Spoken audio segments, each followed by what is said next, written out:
Hi, I'm Roland Kring from Emmanuel Community United Methodist Church, and I'd like to welcome you to Once Upon a Bible Time.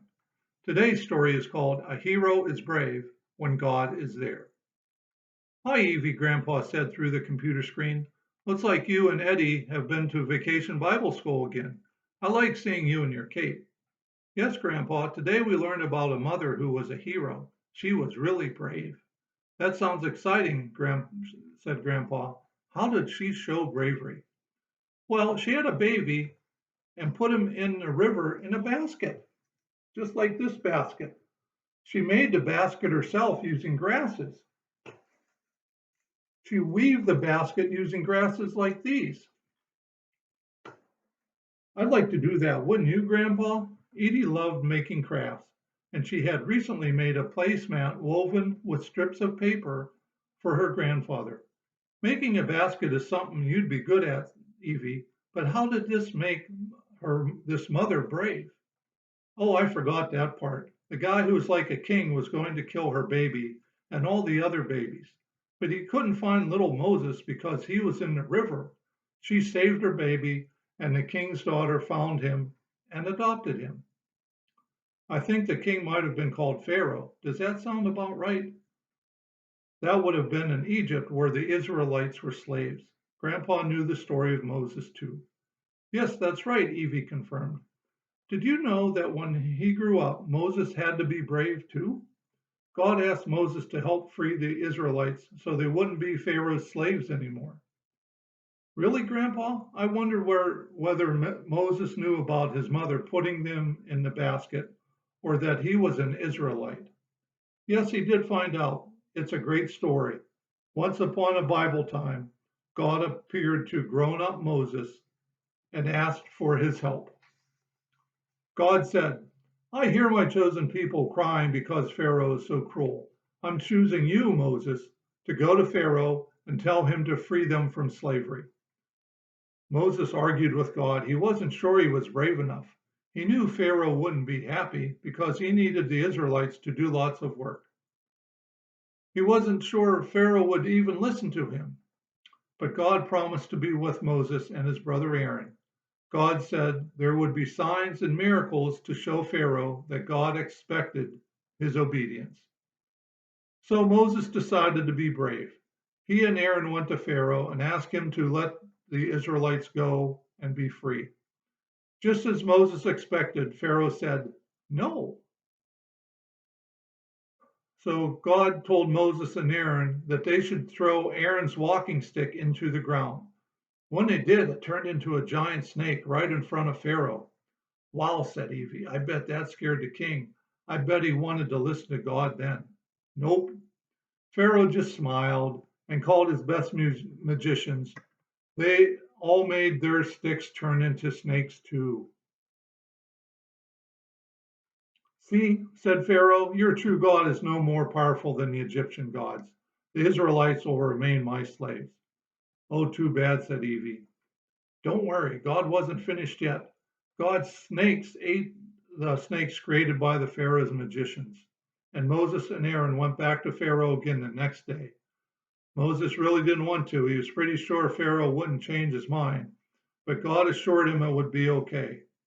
I'm right there with you, God said. The next day, a series of 10 plagues that God, through Moses, placed on Pharaoh and the Egyptian people.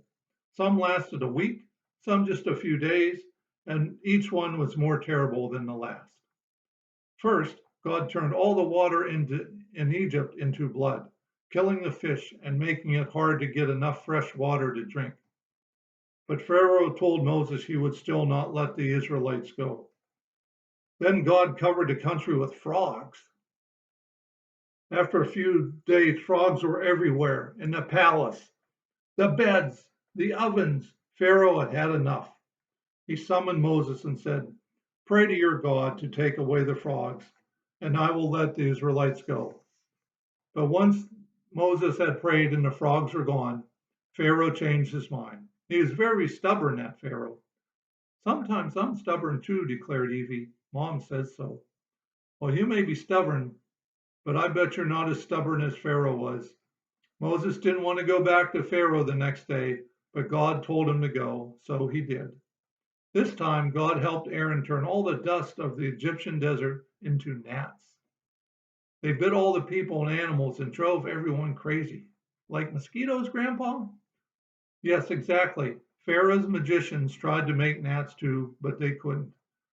They said to Pharaoh, "We think this God is more powerful than our Egyptian gods. Maybe you should obey him." But Pharaoh said, "No." Then came swarms of flies covering the ground and filling the buildings. But there were no gnats or flies where the Israelites lived. God wanted everyone to see how the people of God were protected from the plagues. Once again, Pharaoh agreed to let the Israelites go, only to change his mind once the flies were gone. The next weeks got worse. God made all the goats, sheep, camels, and cows of the Egyptians become sick and die. Then the Egyptians became covered in sores. Then there was a hailstorm with hail so big that it killed everyone it fell on and completely ruined the crops.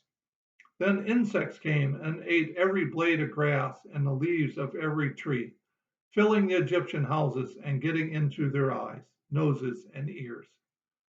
By then, even Pharaoh's advisors were telling him to let the Israelites go free. "We can't possibly compete with their powerful God," they said. But Pharaoh was still stubborn and would change his mind as soon as each plague stopped. "I think you're right, Grandpa," said Evie. "Pharaoh is more stubborn than I am. How many plagues have there been now, anyway?" 8 so far. We're almost at the end. The ninth plague was darkness. God blotted out the sun so completely that no one left their house for 3 days because they couldn't see anything. Once again, Pharaoh promised to free God's people, but once again he changed his mind. Can you imagine how brave Moses must have been to keep going back to such a powerful ruler and bringing him such bad news? Finally, God said, "There will be one more plague on Egypt, and it will be so terrible that Pharaoh will finally let my people go. I will kill the firstborn of every person and animal in Egypt. This will show my power to everyone. But I will protect the Israelites as I always have, because I love them." Once this 10th plague had happened, and even the firstborn son of Pharaoh had died, Pharaoh begged Moses to leave with all the Israelites. Moses led 600,000 men, plus all the women and the children, out of Egypt to freedom and safety. Originally, he didn't think he could do it. He thought Pharaoh would never listen, or maybe he would throw Moses into prison or even kill him.